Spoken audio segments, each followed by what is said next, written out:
Now I request Director Yata Satyanarayana Garu to please speak. అందరికీ నమస్కారం. అనాలి tension పడకండి, 2 నిమిషాల్లో ముగించేస్తా. మీరందరూ పారిపోవాలన్న ఆలోచనలో ఉన్నారని తెలుస్తుంది. మీడియా మిత్రులందరికీ నమస్కారం. నిజంగా ఈ సినిమాని ముందు లేపింది మీరే. మేము సినిమా చేసి మీ చేతుల్లో పెట్టిన తర్వాత మీరు ప్రివ్యూ చూసి మరునాడు మీరు ఇచ్చిన ఇంటర్వ్యూస్తో సినిమా ఎక్కడికో వెళ్ళిపోయింది. ఓకేనా? ప్రతి రివ్యూ పాజిటివ్ రివ్యూనే, మంచి రేటింగ్స్, అందరూ మంచి రేటింగ్స్ ఇచ్చారు. ఆ రోజు నుంచి ఈ రోజు వరకు మీడియానే ఈ సినిమాని ముందుకు తీసుకెళ్తుంది. దానికి ఎప్పుడు నా కుటుంబమైన నా మీడియాకి నేను రుణపడి ఉంటాను. తర్వాత మా ప్రొడ్యూసర్ గూడూరు నారాయణ రెడ్డి గారు, నేను వద్దని తప్పించుకుని తిరిగినా సరే ఈ సినిమా చేద్దామని నా ఎంటబడి నన్ను పీల్చి పిప్పి చేసి ఈ సినిమా తీయించి ఈ చరిత్రని ముందు తరాలకు చూపిస్తూ నాకు ఒక జీవితాన్ని ఇచ్చారు. మా రెడ్డి గారికి నేను ఎప్పుడు రుణపడి ఉంటాను. నెక్స్ట్, ఈ సినిమా రిలీజ్ అయిన తర్వాత, రిలీజ్ అవ్వకముందు చాలా ప్రాబ్లమ్స్ వచ్చినాయి, చాలా థ్రెట్స్ వచ్చినాయి, చాలా వార్నింగ్స్ వచ్చినాయి. ఇవన్నీ సెకండరీ. సినిమా రిలీజ్ అయ్యి తెలుగుతో పాటు హిందీలో, మరాఠీలో, మిగతా సౌత్ లాంగ్వేజెస్లో చాలా బాగా వెళ్ళింది. తర్వాత ఆ టైంలో మేము హిందీలో ఒక చిన్న మిస్టేక్ వల్ల ఓటీటీకి లేట్ అయింది. తర్వాత అవార్డ్స్కి అప్లై చేద్దామనుకున్నాం. దాదాపు 18 ఇంటర్నేషనల్ ఫిలిం ఫెస్టివల్స్కి అప్లై చేస్తే 15 ఇంటర్నేషనల్ ఫిలిం ఫెస్టివల్స్కి ఈ సినిమా సెలెక్ట్ అయింది.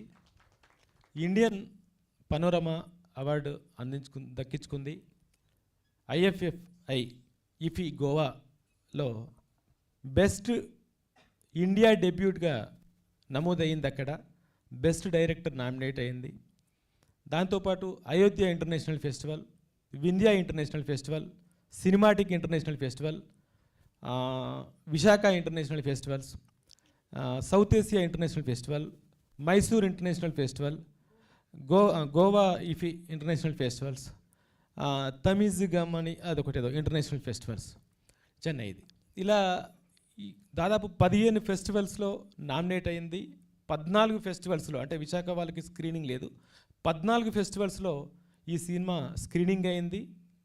కొన్ని ఇతర దేశాల నుంచి దాదాపు 75 దేశాల నుంచి వచ్చిన ప్రతినిధులు కూడా ఈ సినిమాని చూసి అప్రిషియేట్ చేశారు. గోవాలో జైపూర్ ఇంటర్నేషనల్ ఫెస్టివల్ మొన్న 20వ తారీఖు 3 గంటలకి జరిగింది.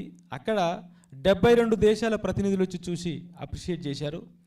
ఎటు చూసినా కూడా మంచి అప్రిషియేషన్స్ ఉన్నాయి.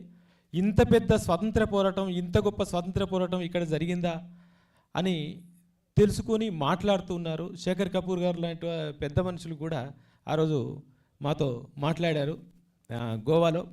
అలాంటి గొప్ప గొప్ప వ్యక్తుల ప్రశంసలు పొందింది. అందరికీ అవార్డ్స్. ఇంద్రజ గారికి బెస్ట్ సపోర్టింగ్ అవార్డ్, మా రాజార్జున్ రజ్వి క్యారెక్టర్కి బెస్ట్ సపోర్టింగ్ అవార్డ్, నాకు best screen play, best writer, best debut director, best director, best music director, best sound design, best DOP, best graphics, best production, cinematic international film festival Mumbai వాళ్ళది. ఇన్ని awards ఇప్పటికే చేజిక్కించుకుంది.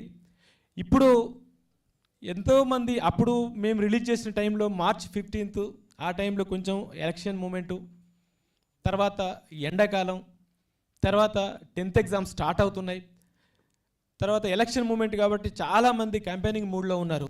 అందుకని చాలామంది ఓటీటీలో వస్తే చూద్దామనే ఆలోచనలో ఉన్న వాళ్ళు చాలామంది ఉన్నారు. వాళ్ళు కొన్ని వందల ఫోన్స్, వందల మెసేజెస్, ఎప్పుడు ఓటీటీ అంటున్నారు. మా ప్రొడ్యూసర్ గారు ఒక 2-3 సార్లు ఏ ఓటీటీకి ఇద్దామని మేము ఆలోచించుకున్నాం. మాకు నిజానికి 3 ఆఫర్స్ ఉన్నాయి. ఆ 2 పేర్లు చెప్పదలుచుకోలేదు. అలా ఆలోచిస్తున్నప్పుడు మన తెలుగు ప్లాట్ఫామ్గా ఆహా ముందుకు వచ్చినప్పుడు, ఆహా ఇంతకుముందు మా ప్రొడ్యూసర్ గారు చెప్పారు, ఆహా మన తెలుగు ఓటీటీ ఛానల్, మన ముందున్న ఓటీటీ ఛానల్ దీనికి ఇద్దాం, ఈ తెలుగు సినిమా తెలుగు లాంగ్వేజ్ మాత్రం ఆహాకి ఇచ్చి మిగతా 5 లాంగ్వేజెస్ మన దగ్గర ఉన్నాయి కాబట్టి తర్వాత ఆలోచిద్దామన్నారు. ఎందుకంటే ఆహా ఒక్కటే మొత్తం 25 లక్షల నుంచి 30 లక్షల మంది సబ్స్క్రైబర్స్ కేవలం తెలుగు వాళ్ళే ఉండి తెలుగు సినిమానే మన సినిమాని చూసే వాళ్ళు ఉన్నారు. కాబట్టి మేము రేషియోగా చూసుకుంటే అదర్ ఓటీటీ ఛానల్స్లో సో అండ్ సో పర్సన్స్ మంది జనాలు ఉంటే ఒక రేషియోలో వాళ్ళు హిందీ తెలుగు అలా ఆ దేశం ఈ దేశం అలా మిక్స్ అయి ఉన్నారు. బట్ కేవలం మన తెలుగు వాళ్ళే ఉన్నది 25 లక్షల నుంచి 30 లక్షల మంది సబ్స్క్రైబర్స్ ఉన్నది ఆహా. కాబట్టి మన తెలుగు సినిమా తెలుగు చరిత్ర తెలంగాణ చరిత్ర కాబట్టి ఇది ఆహాకి ఇస్తే బాగుండు అనుకొని మేము డిస్కస్ చేసుకొని ఆహా వాళ్ళు మంచి ఆఫరే ఇచ్చారు మా ప్రొడ్యూసర్ గారికి అనుకుంటున్నాను. కాబట్టి ఆహాలో ఇది మీ ముందుకు వస్తుంది. ఇప్పటిదాకా మేము చూద్దాం అనుకున్న వాళ్ళు చూడాలనుకున్న వాళ్ళు నో డౌట్ చరిత్ర తెలుసుకోవాలి. కాబట్టి మన పిల్లల్ని కూడా కూర్చోబెట్టి చూపించాల్సిన సినిమా. ఇదో వైలెన్స్ ఉందనో ఇంకేదోనో ఆలోచించాల్సిన అవసరం లేదు. ఇంటిల్లిపాది సకుటుంబ సమేతంగా చూసి చరిత్ర తెలుసుకోవాల్సిన సినిమా. ఆహా ఆల్రెడీ అన్స్టాపబుల్ బాలయ్య బాబు గారితో ఎక్కడికో రేంజ్కి వెళ్ళిపోయింది. ఒక ఫిక్షన్ సినిమాతో, ఒక కమర్షియల్ సినిమాతో, ఒక పీరియాడిక్ సినిమాతో, ఈ సినిమా రజాకార్ సినిమాతో కూడా ఇంకా చాలా జనాల్లోకి వెళ్ళాలని నేను మనస్ఫూర్తిగా కోరుకుంటున్నాను. ఈ అవకాశం ఇచ్చిన మీ అందరికీ, ఆహా టీంకి, మా ప్రొడ్యూసర్ గారికి, మా ఆర్టిస్టులకి, నేను మా సినిమా టెక్నీషియన్స్ గురించి ఆర్టిస్టుల గురించి ఇంకేం చెప్పట్లే. ఎందుకంటే అందరం మాట్లాడుకున్నాం, మీరు చూశారు, రేపు ఆహాలో చూస్తారు, మీరే మాట్లాడతారు. అయితే ఒక రిక్వెస్ట్ మీడియాకి మాత్రం చేసేది ఏంటంటే ఈ సినిమాని వీలైనంత వరకు మీరు ఇంకా జనాల్లోకి తీసుకెళ్ళాలి. ఎందుకంటే ఇది కమర్షియల్ సినిమా కాదు, ఒక హీరో సినిమా కాదు, ఒక వ్యక్తి సినిమా కాదు, ఒక వ్యవస్థ సినిమా, ఒక పోరాటం కోసం చెప్పిన సినిమా, ఒక ప్రాంతానికి చెప్పిన సినిమా, ఒక చరిత్ర గురించి చెప్పిన సినిమా, తెరమరుగైన చరిత్ర గురించి తెలియజేస్తున్న సినిమా. నేను గతంలో చెప్తున్నాను, ఇప్పుడు చెప్తున్నాను, ఇది మత చరిత్ర కాదు, గత చరిత్ర మాత్రమే, ఘనమైన చరిత్ర మాత్రమే అని.